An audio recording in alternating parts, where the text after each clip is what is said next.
السلام علیکم دوستو، کیسے ہیں آپ سب لوگ؟ امید کرتا ہوں خیریت سے ہوں گے اور میں ہوں سید حیدر عباس نقوی۔ دوستو، یہ میپ جو آپ لوگ اپنی سکرینز پہ دیکھ سکتے ہیں، یہ در حقیقت انشرڈ ہندوستان یعنی بر صغیر کا ہے۔ یہ علاقہ سونے کی چڑیا بھی کہلایا کرتا تھا۔ ایک وقت میں یہ علاقہ دنیا کی کل پیداوار کی شرح کا 27% پیدا کرتا تھا۔ کبھی اس پر سکندر اعظم نے حملہ کر دیا تو کبھی محمود غزنوی فوج لے کر اس پہ چڑھ دوڑا، اور کبھی مغل شہنشاہ بابر نے اس پر حکومت کی، تو کبھی لودھی خاندان اس پر حکومت کرتا رہا، تو کبھی اس پر خلجی خاندان نے حکومت کی کوشش کی، بلکہ اس میں کامیاب بھی رہے۔ اور دوستو، انہی میں سے ایک حملہ آور اور قبضہ کرنے والے تھے دنیا کی ایک بہت بڑی سپر پاور کی ایک کمپنی۔ جی ہاں دوستو، ہم بات کر رہے ہیں ایسٹ انڈیا کمپنی کی، اور دوستو ہماری آج کی یہ لیٹسٹ ویڈیو اسی کمپنی کے اوپر بنی گئی ہے۔ دوستو، لیکن اگر ابھی تک آپ نے میرے چینل کو سبسکرائب نہیں کیا ہے تو جلدی سے جا کے اس ریڈ کلر کے بٹن کو پریس کر دیں اور اس کے ساتھ موجود بیل کے آئیکن کو بھی دبا دیں، اور میری ویڈیو کو لائک بھی کیجیے گا اگر پسند آئے تو۔ دوستو، یہ چیز صرف میرے لیے ہی نہیں بلکہ آپ کے لیے بھی ضروری ہے، کیونکہ اگر آپ میری ویڈیوز کو لائک کریں گے تو ہی میں آگے اپنا کریئر بناتا رہوں گا اور اسی طرح کی مزے کی ہسٹریز لاتا رہوں گا۔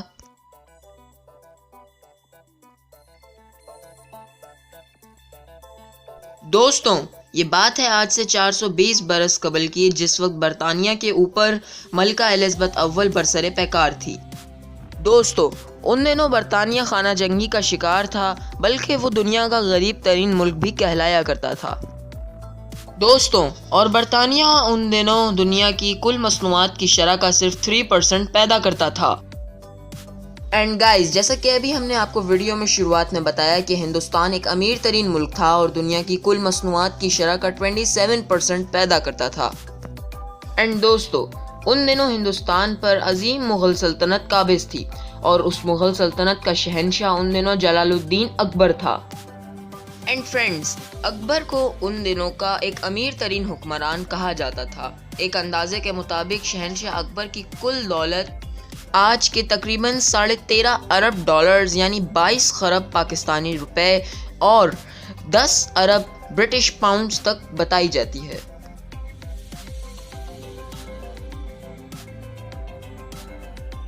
اور فرینڈز، ان دنوں ہندوستان کی تجارت پر فلندیزیوں یا ڈچ امپائر کا قبضہ تھا، اور ان لوگوں کا یہ قبضہ اس طریقے سے برقرار تھا کہ ان دنوں یہ لوگ کوئی بھی مشرق کی تجارتی کاروان دیکھتے ہی اسے لوٹ لیا کرتے تھے، اور یہ ایک معمول کی اور عام سی بات بن چکی تھی۔ ان دنوں کے تاجر اس قسم کی لوٹ مار سے بچنے کے لیے ایک دوسرے کے ساتھ ایک کانٹریکٹ کیا کرتے تھے، اور اس کانٹریکٹ کے تحت وہ لوگ ایک ساتھ اپنی تجارت کے لیے دوسرے کنٹریز میں جایا کرتے تھے۔ اس کے لیے وہ لوگ اپنی حکومتوں سے یعنی کہ اپنے لیڈر سے پرمیشن لے کر آگے جایا کرتے تھے، یعنی باقاعدہ ایک کانٹریکٹ کیا جاتا تھا۔ ایسا ہی ایک کانٹریکٹ ایسٹ انڈیا کمپنی، جو ان دنوں برطانیہ کی ایک چھوٹی سی تجارتی کمپنی ہوا کرتی تھی، اس نے اپنی گورنمنٹ سے کیا۔ جی ہاں دوستو، ایسٹ انڈیا کمپنی نے سن 1600 کے اندر ملکہ الزبتھ I سے اپنے لیے ایک کانٹریکٹ بنوایا، جس کے تحت وہ ہندوستان میں تجارت کر سکیں، اور انہیں اس کی پرمیشن مل بھی گئی۔ لیکن دوستو، یہاں ایک مسئلہ تھا۔ ایسٹ انڈیا کمپنی کو ابھی صرف ہندوستان میں 15 سال تجارت کرنے کی ہی اجازت دی گئی تھی، اور دوستو یہیں سے آغاز ہوتا ہے ایسٹ انڈیا کمپنی اور ہندوستان کے تعلق کا۔ اور دوستو، سن 1608 میں بالآخر ایسٹ انڈیا کمپنی کی جانب سے ان کا پہلا کیپٹن ولیم آکرز اپنے جہاز ہیکٹر کے ساتھ ہندوستان پہنچ گیا۔ یہاں آپ کو ایک فیکٹ بتاتے چلیں کہ ایسٹ انڈیا کمپنی سے بھی پہلے کئی کمپنیز ہندوستان جانے کے لیے تجارت کی غرض سے کوششیں کر چکی ہیں، لیکن انہیں برٹش گورنمنٹ سے کبھی بھی اس کی پرمیشن نہیں ملی۔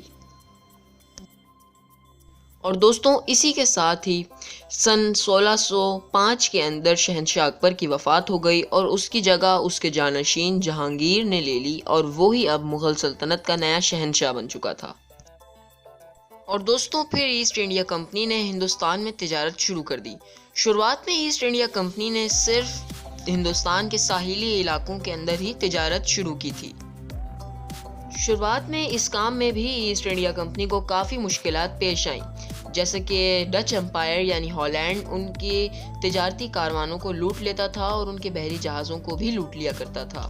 اور پھر یہ ہوا کہ ایسٹ انڈیا کمپنی نے اس مسئلے کو لے کر کنگ جیمز اول سے اس کی مدد مانگی، اور جیمز نے ان سے ان کی مدد کرنے کا وعدہ بھی کر لیا۔ اور پھر اس مسئلے پہ عمل درآمد کرتے ہوئے کنگ جیمز فرسٹ نے اپنا ایک سفیر یعنی کہ سر تھامس کو ہندوستان روانہ کر دیا، اور پھر سر تھامس کی کئی سال کی کوششوں کے بعد بالآخر شہنشاہ جہانگیر سے اس کا پہلا معاہدہ طے پایا، جس کے تحت شہنشاہ جہانگیر نے انہیں سورت کے اندر تجارتی فیکٹری تعمیر کرنے کی اجازت دے دی۔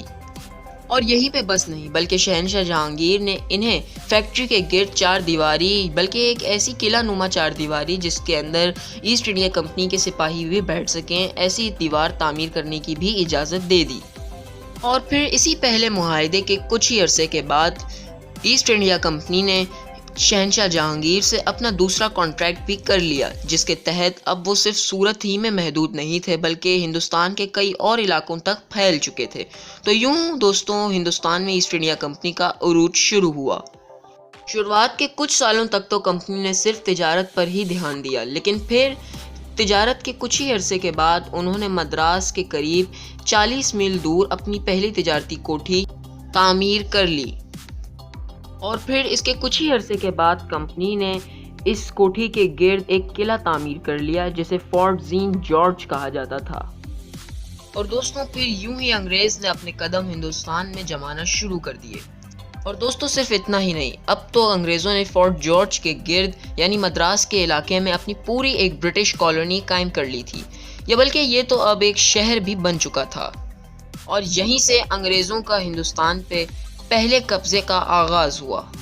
اور دوستوں سن 1647 تک ایسٹ انڈیا کمپنی نے ہندوستان میں یا مدراس کے قریب علاقوں میں اپنی 23 سے زائد فیکٹریز تعمیر کر لی تھیں، جن میں وہاں کے مقامیوں کو بھی کام کرنے کی اجازت تھی۔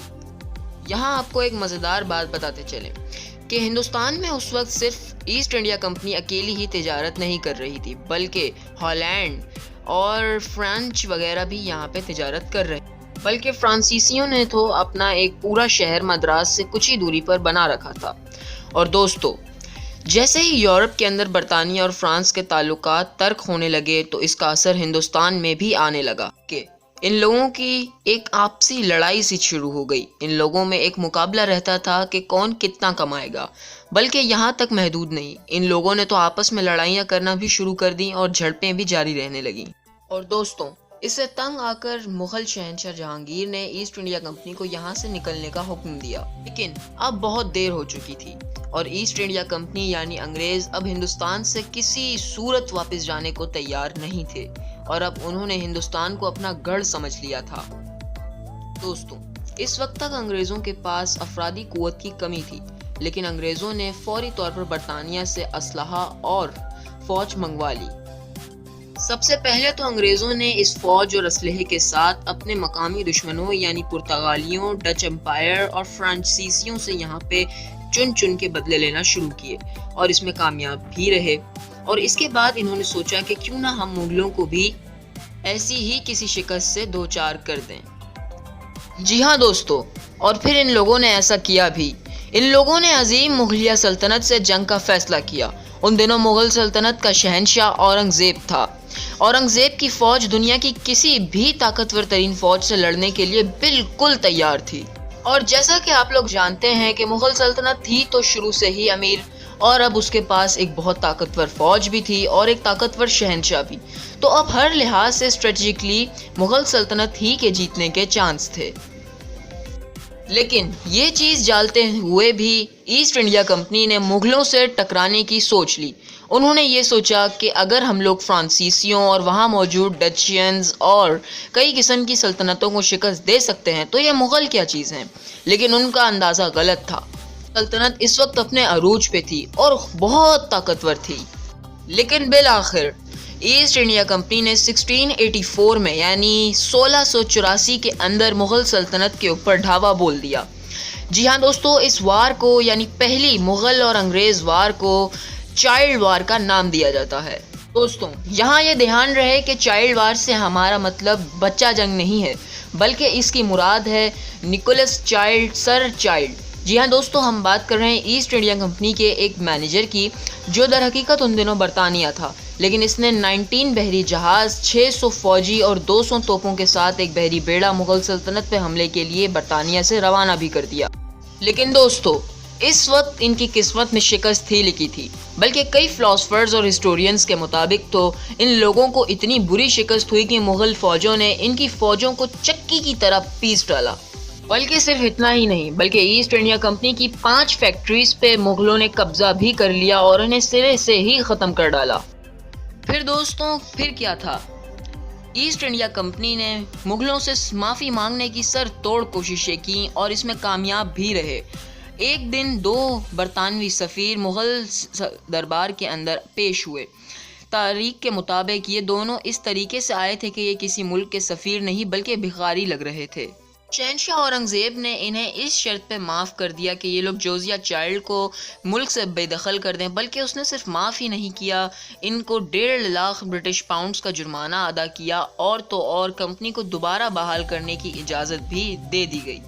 اور دوستو یہیں سے مغلوں کی سب سے بڑی غلطی کا آغاز ہوا کہ انہوں نے دوبارہ ان انگریزوں کو اپنے ملک میں جگہ دی۔ اور اس کے بعد دوستوں کچھ ہی سالوں کے بعد شہنشاہ اورنگزیب کی وفات ہو گئی، جس کے بعد مغل سلطنت کی طاقت اب ختم ہو چکی تھی۔ مغل سلطنت کی ریاستیں اب آپس ہی میں جنگوں کا شکار ہو گئیں، اور اس بات سے فائدہ اٹھاتے ہوئے ایسٹ انڈیا کمپنی نے ہندوستان کے اندر باقاعدہ لوٹ مار کرنا شروع کر دی۔ بلکہ صرف اتنا ہی نہیں دوستو، ایسٹ انڈیا کمپنی نے مقامی لوگوں اور برطانویوں کو بلا کے 1 لاکھوں کی بڑی فوج تیار کر لی، اور اس فوج کے ساتھ مزید لوٹ مار شروع کی، بلکہ قبضے بھی کرنا شروع کر دیے اور کئی علاقے ہتھیا بھی لیے۔ اور اس کے بعد دوستو انگریز نے اپنے قدم ہندوستان میں اس طریقے سے جما لیے کہ اب 1947 تک یہ لوگ کبھی ہندوستان سے نکلے ہی نہیں۔ ہاں البتہ ایسٹ انڈیا کمپنی تھوڑے ہی عرصے کے بعد یہاں سے نکل گئی۔ تو ایسٹ انڈیا کمپنی ہندوستان سے کیسے اور کب نکلی، اس کی داستان ہم آپ کو ویڈیو میں تھوڑا سا آگے چل کے بتائیں گے۔ بس دوستوں اس کے بعد انگریزوں نے آہستہ آہستہ کر کے ہندوستان پہ اپنے جھنڈے گاڑنا شروع کیے اور مغلوں کو شکست دے دی۔ پھر آئی بنگال کی باری۔ جی ہاں دوستو، بنگال کی باری کے اندر وہاں کے نواب سراج الدولہ کو بھی انگریزوں نے شکست دی، لیکن ایک غداری کی مدد سے۔ ان کے کمانڈر میر جعفر کو اپنے ساتھ ملایا گیا اور اس کے بعد انہیں غداری پر اکسا دیا گیا۔ بس پھر کیا تھا دوستو، انگریزوں نے ایک بار پھر مسلمانوں کی آپسی لڑائی کا فائدہ اٹھاتے ہوئے بنگال، جو کہ ہندوستان کا سب سے امیر ترین علاقہ تھا، اس پہ بھی قبضہ کر لیا، اور پھر سندھ، بلوچستان، پنجاب، کشمیر۔ بس پھر کیا تھا دوستو، اس کے بعد میر جعفر سے وعدہ کیا گیا تھا کہ اسے بنگال کا شہنشاہ بنا دیا جائے گا، اور اسے بنا بھی دیا گیا۔ لیکن بعد میں میر جعفر کو سمجھ آیا کہ اصلی شہنشاہ انگریز ہی ہیں، نہ کہ وہ خود ہے۔ پھر آگے چل کے نواب سراج الدولہ کے بیٹے نے میر جعفر کو بھی قتل کر ڈالا، اور انگریزوں نے ہندوستان پر قبضہ بھی کر لیا، جس کے بعد انگریزوں کا میکسیمم لیول میپ آپ اپنی سکرینز پہ دیکھ سکتے ہیں۔ انگریزوں کا ہندوستان میں قبضہ پورے ہندوستان پہ پھیل چکا تھا ان کے عروج کے دور میں۔ اس کے بعد دوستوں کمپنی نے مکمل ہندوستان پہ لگ بھگ قبضہ کر لیا تھا، اور پھر ان لوگوں نے ظلم بھی ڈھانا شروع کر دیے۔ دوستو انہوں نے اتنی لوٹ مار مچائی کہ اس کا اندازہ آپ اس بات سے لگائیں کہ ہندی یا اردو کا پہلا انگلش میں شامل ہونے والا لفظ ہی لوٹ تھا۔ اور صرف اتنا ہی نہیں دوستو، ایک وقت میں ہندوستان میں ایک قہر سالی پیدا ہوئی اور اس میں ایک بغاوت اٹھی کمپنی کے خلاف۔ اس بغاوت کو کمپنی نے کچل دیا، بلکہ صرف کچل دیا لفظ صحیح نہیں رہے گا، بلکہ آپ یہ کہہ لیجئے کہ کمپنی نے بری طریقے سے نچوڑ کے رکھ دیا۔ اس قہر سالی کے اندر 1 کروڑ ہندوستانی مارے گئے۔ اس کے علاوہ کمپنی نے اس 4 سالہ قہر سالی میں محصولات کی قیمت دگنی کر دی اور ہندوستان کو کنگال کر کے چھوڑ دیا۔ یہ تھے کمپنی کے کئی مظالم، اور دوستو کمپنی نے کئی قسم کے مظالم بھی ہندوستان پر ڈھائے۔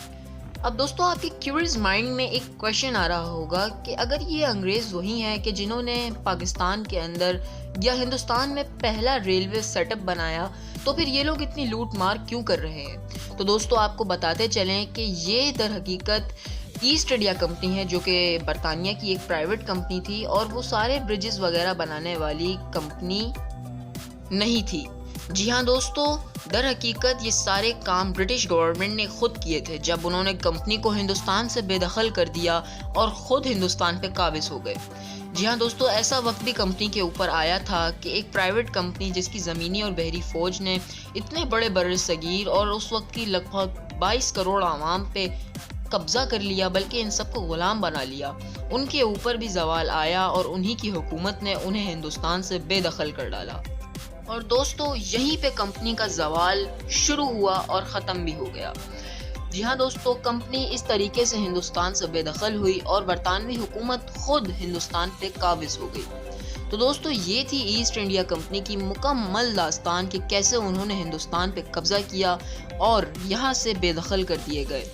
لیکن دوستو، اب آپ لوگ سوچ رہے ہوں گے کہ ایسٹ انڈیا کمپنی آج کے زمانے میں ہے بھی کہ نہیں؟ تو جواب ہے جی ہاں دوستو، لندن میں ایک سڑک کے کنارے یہ جو آپ دکان اپنی سکرینز پہ دیکھ سکتے ہیں یہ واقع ہے۔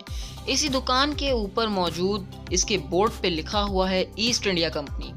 جی ہاں دوستو، یہی ہے وہ ایسٹ انڈیا کمپنی جس نے